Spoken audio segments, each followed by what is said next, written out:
On ouvre ce journal avec cette réunion publique sur la lutte contre les nuisances sonores, un fléau qui toucherait selon Teo Rahau 1 millier de victimes en Polynésie. L'association présidée par Roland Garrigou est sortie de la zone urbaine aujourd'hui pour venir en aide aux victimes de la presqu'île. Ils étaient une dizaine ce matin à se rassembler dans les locaux de la mairie de Travant pour connaître les moyens dont ils disposent pour se protéger de ces nuisances sonores. Une première pour ces habitants de Tei Arapu. Nous avons rencontré l'une d'elles. Il s'agit de Laïsa Hiowe. Depuis 1 an, tous ces décibels l'ont rendu malade. Faone PK 48500, le domicile de Laïsa est installé en amont de cette servitude.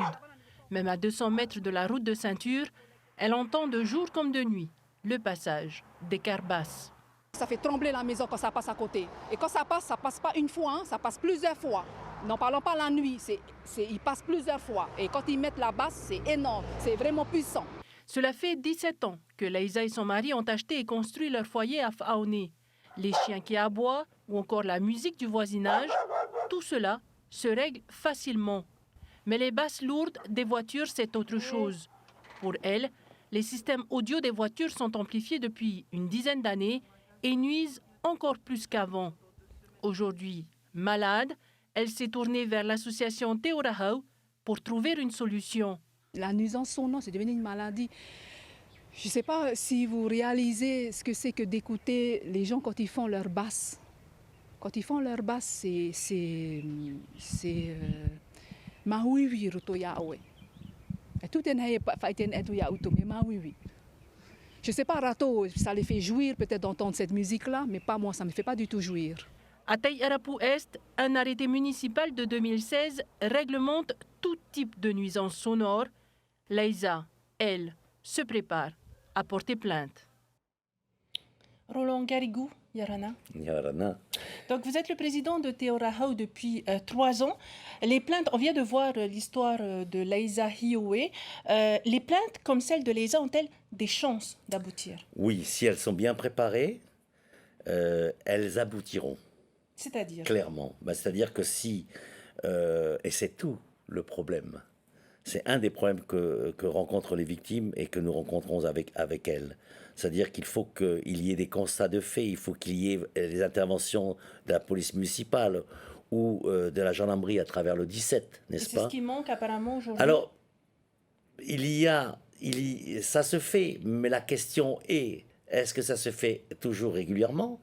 Est-ce que les victimes voient arriver chez elles ou chez le contrevenant les moutons et les gendarmes? C'est inégal. Je le dis, c'est inégal. Deuxièmement, la question est la plus importante, une fois que le constat est fait, et que le constat est vraiment fait ou pas fait. Est-ce que, à travers, je dirais, ce qu'est le constat qui est fait, est-ce que la population, les victimes peuvent éventuellement déposer plainte le lendemain, et ainsi de suite? Le problème, c'est que très souvent, les victimes ont l'impression d'être doublement victimes, parce qu'elles ont beau appeler. Ce matin, je ne sais pas si tu as entendu, mais il y a un certain nombre de personnes qui disaient, mais il leur arrive d'appeler 5, 6, 7, 8 fois. Les moutons viennent. Les gendarmes viennent, mais une demi-heure après, ça repart. Justement, qu'est-ce qu'il faudrait pour qu'il y ait répression? Les moyens existent, les textes existent. Je dirais tout simplement qu'il faut de la volonté politique. Il faut que la volonté politique descende de l'État et du pays, et que quelque part, pour reprendre un mot utilisé par notre président, elle ruisselle. Alors, Roland, les cars audio ne sont pas les seules nuisances sonores en Polynésie. Pourtant, ce sont celles qui sont souvent pointées du doigt. Pourquoi? Parce que c'est peut-être ces cars audio que les praticiens de la route, je dirais les autorités de la gendarmerie, de la police, ont le plus de mal, et pardonne-moi l'expression, à choper.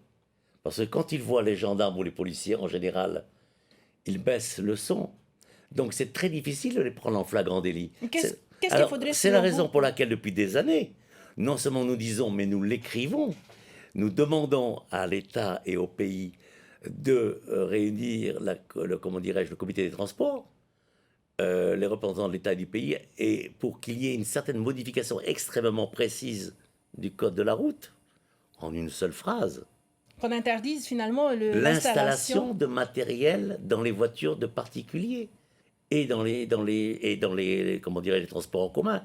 Libre au car basse, ça n'est pas notre problème. Nous respectons les gens qui ont la passion des car basses, mais je veux dire que il n'est pas possible que l'on puisse laisser passer, continuer à laisser passer jour et nuit sur la seule route territoriale ou dans les routes vicinales, je dirais des car basses. Ce ne serait pas exagéré? Non, ça ne l'est pas. Ça ne l'est pas.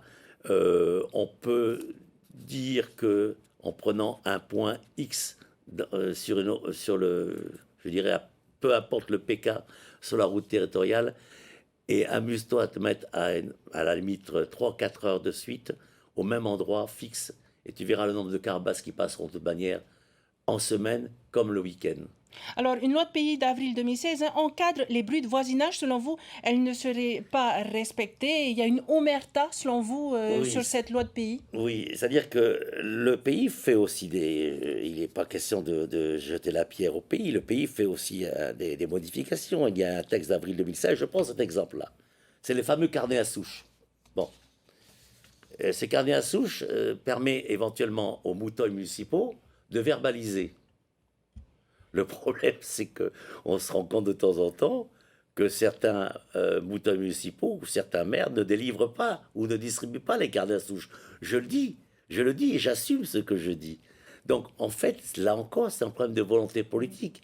Quelque part, et alors je vais même plus loin, et j'accuse aussi aujourd'hui le fait qu'un certain nombre de services territoriaux ou d'établissements publics, qui devraient être les premiers à donner l'exemple, ne respectent pas eux-mêmes, je dirais, les textes votés, n'est-ce pas?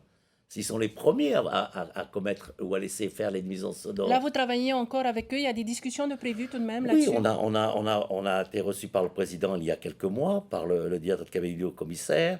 Nous travaillons vraiment bien avec Mario Banner, avec la gendarmerie, avec les maires. Et nous travaillons par exemple avec beaucoup, je pense, de futurs résultats avec le syndicat pour la promotion des communes. Parce que quand même, malgré tout, c'est ça qui nous donne de l'espoir, les maires eux-mêmes se rendent compte que c'est en train de déborder dans chacune des communes. Et qu'est-ce qu'ils demandent au SPC? Ils demandent aux syndicats éventuellement de leur donner du marc pour pouvoir réagir. Des textes, je dirais, d'une façon de, comment dirais-je, de comment se comporter pour aider les gens chez eux dans leur commune. D'où votre accueil justement de ces victimes dans Oui, la presqu'île? absolument, parce qu'on veut continuer à travailler avec les communes. Nous avons eu l'occasion déjà de coécrire des arrêtés municipaux avec un certain nombre de communes. Nous entendons continuer ce travail-là.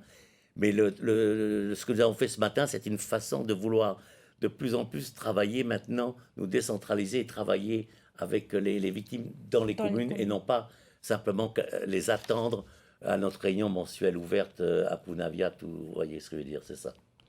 Roland Garrigou, merci beaucoup pour toutes ces informations. Merci. Et on espère justement que les victimes de ces nuisances sonores ont entendu votre message et qu'ils seront dorénavant plus proches de vous. Merci. Merci.